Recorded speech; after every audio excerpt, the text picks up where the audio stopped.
Hay dos errores básicos comunes y universales en la predicación del Evangelio por parte del cristianismo de este mundo. ¿Cuáles son los dos errores más universales en la proclamación del Evangelio por las diversas sectas y denominaciones del cristianismo tradicional actual? 1. Ignoran a Dios Padre y 2. Proclaman un falso Evangelio, en el que Dios Padre es mayoritariamente ignorado. El Evangelio de Jesucristo es la buena noticia que trajo Jesucristo como mensajero de Dios.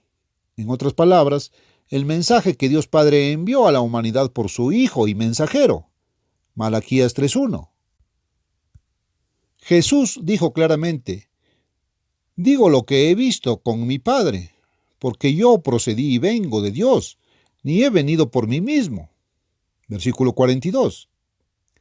Nuevamente, Jesús dijo: las palabras que os hablo, no las hablo por mi cuenta, sino que el Padre que mora en mí, Él hace las obras. Juan 14:10. En el primer sermón que Pedro habló a los gentiles dijo: la palabra, evangelio, que Dios envió, predicando la paz por Jesucristo. Hechos 10:36. Ese mensaje de Dios Padre no fue proclamado al mundo desde mediados del siglo I, cuando fue suprimido, hasta mediados del siglo XX. Luego, después de recorrer los Estados Unidos de costa a costa, comenzó el 7 de enero de 1953, llegando a toda Europa. ¿Qué se ha proclamado? El Evangelio del hombre sobre la persona de mensajero, pero omitiendo su mensaje, que vino de Dios Padre. Ahora bien, ¿de qué manera ignoran a Dios el Padre? Predican a Cristo, pero solo a Él. Déjame explicarte algo aquí. Hay dos caminos de vida. 1. El camino de obtener, recibir, adquirir, el camino del egocentrismo. Y 2. El camino del dar, de ayudar, de cooperar, de compartir, del amor desbordante, que es la manera de estar centrado en Dios. Ahora bien, ¿cómo predican los del cristianismo tradicional? Suponiendo que este es el único momento de salvación, suplican a la gente: recibe a Cristo, en otras palabras, obtenga, no dar. Creen que la sangre de Jesús, la muerte de Cristo, da vida, pero la vida no puede surgir de la muerte. Nota Romanos 5:10, porque si cuando éramos enemigos fuimos reconciliados con Dios el Padre por la muerte de su Hijo, mucho más, estando reconciliados, seremos salvos por su vida. No somos salvos por la sangre derramada de Cristo, por su muerte. Estamos reconciliados con Dios Padre por la muerte de Cristo. ¿Cómo es eso? La pena del pecado es la muerte. El pecado es la transgresión de la ley de Dios. 1 de Juan 3:4. Hay un legislador. No Jesús, sino Dios Padre. Cuando pecamos, somos cortados de Dios Padre. Esto es lo que el cristianismo moderno ignora. Todos han pecado. Todos han puesto un muro infranqueable entre ellos y Dios Padre. Primero debemos reconciliarnos con Dios porque es Él quien tiene vida eterna para dar. ¿Cómo podemos reconciliarnos con Dios Padre? Por arrepentimiento real. El arrepentimiento es para con Dios Padre y la fe es para con Jesús. Hechos 20:21.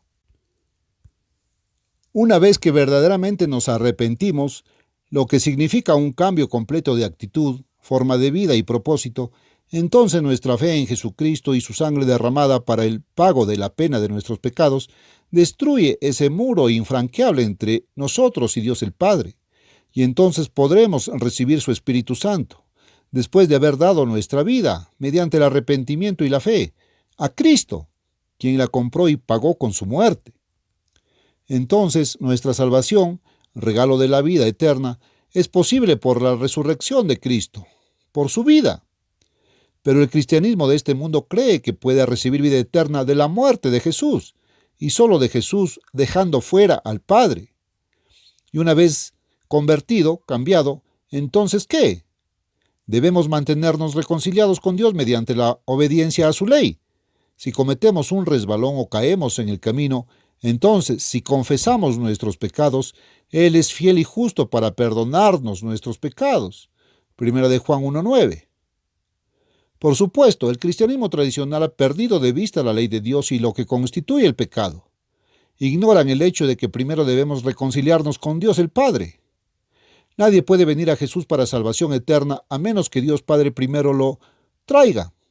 Jesús dijo claramente en Juan 6:44, ningún hombre puede venir a mí si el Padre que me envió no le trajere.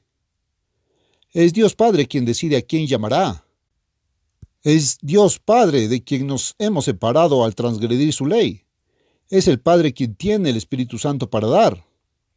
El pecador debe, en primer lugar, al ser llamado, arrepentirse, cambiar de opinión y de actitud con respecto al pecado y la obediencia, al camino de vida de Dios.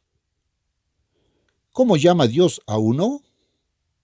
Él dibuja a uno, Juan 6:44, por el poder magnético de su Espíritu Santo, trabajando eternamente desde fuera de uno.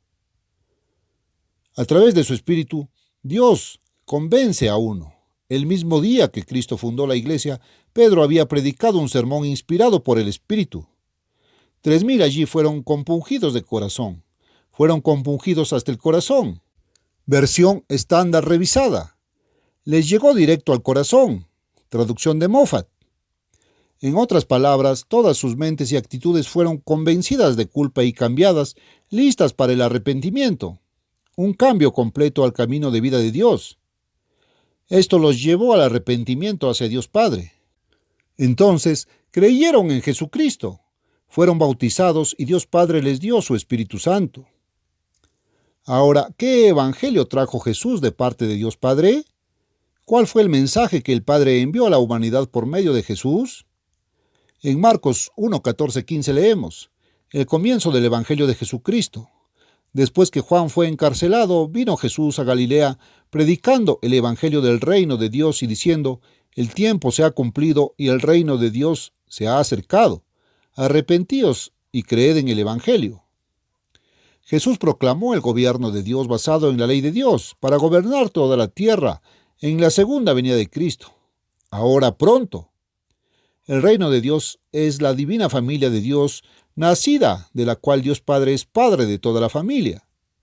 Hoy en día, al dejar a Dios Padre fuera de su mensaje, las iglesias del cristianismo tradicional no saben que un cristiano real y verdadero puede ser, en esta vida, engendrado únicamente al recibir el Espíritu Santo, que es el engendramiento de la vida de Dios, y puede nacer como un ser Dios pleno, inmortal compuesto de Espíritu, en la resurrección de los justos, en la venida de Cristo.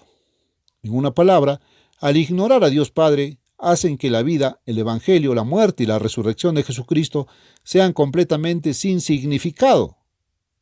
Asegurémonos de tener a Dios el Padre y al Señor y Salvador Jesucristo, ambos en la imagen, tal como ellos mismos se han colocado.